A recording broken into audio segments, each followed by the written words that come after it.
बीरबल ने तुरंत सबूत छुपा दिए और राजू को कहा कि वह किसी को कुछ न बताए।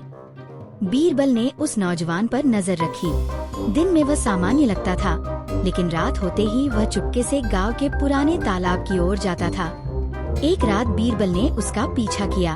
उसने देखा कि नौजवान तालाब के किनारे कुछ पुरानी मिट्टी खोदकर छोटे छोटे थैले छिपा रहा था। बीरबल ने ध्यान से देखा। उन थैलों में सोना, चांदी और गहने थे। यह वही चीजें थीं जिनके बारे में गांव वाले कई दिनों से शिकायत कर रहे थे। लेकिन बीरबल ने ध्यान दिया कि नौजवान के पास चोरी का सामान बहुत कम था। उसने सोचा, अगर सारा सामान यही है तो इतनी बड़ी चोरी कैसे हो सकती है? कहीं और भी कोई रहस्य तो नहीं? बीरबल ने गांव में और भी असामान्य व्यवहार देखा। कुछ रातें तालाब के पास कोई छाया आती और जल्दी जल्दी गायब हो जाती थी। कुछ दिन चोरी की चीजें गायब होने के बाद फिर वहीं वापस रखी जाती थी, जैसे कोई बहुत चालाक व्यक्ति अपने निशान छुपा रहा हो। बीरबल ने धीरे धीरे सभी सुरागों को जोड़ा। उसे पता चला कि नौजवान केवल सामान छिपा रहा था, लेकिन आदेश किसी और का था। जो भी असली चोर था वह गांव का बहुत ही सम्मानित और भरोसेमंद आदमी था। गांव वाले उसे बहुत मानते थे और किसी को उस पर शक तक नहीं हुआ। बीरबल ने सबूत इकट्ठा किया और अपने चतुर दिमाग से योजना बनाई।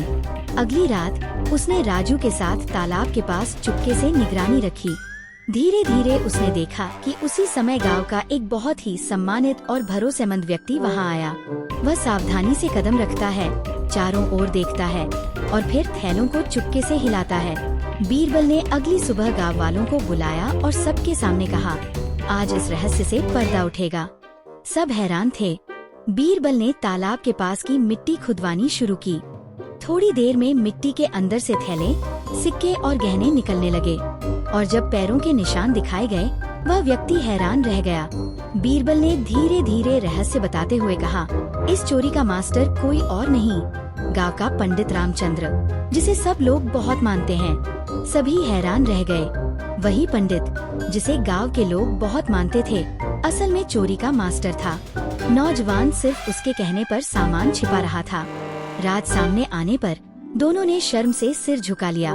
बीरबल ने उन्हें समझाया, लालच और दिखावा हमेशा विनाश का कारण बनता है। मेहनत से कमाया हुआ एक सिक्का भी 1000 चोरी किए हुए सिक्कों से बेहतर होता है। राजा को जब यह बात पता चली तो उन्होंने बीरबल और राजू दोनों की तारीफ की और उन्हें इनाम दिया, क्योंकि बीरबल ने चोरी का रहस्य सुलझाया और राजू ने सच बोलकर मदद की। सीख: सच्चाई, धैर्य और समझ से हर मुश्किल आसान हो जाती है। किसी की प्रतिष्ठा देखकर उस पर जल्दी विश्वास मत करो। सच्चाई हमेशा सामने आ ही जाती है।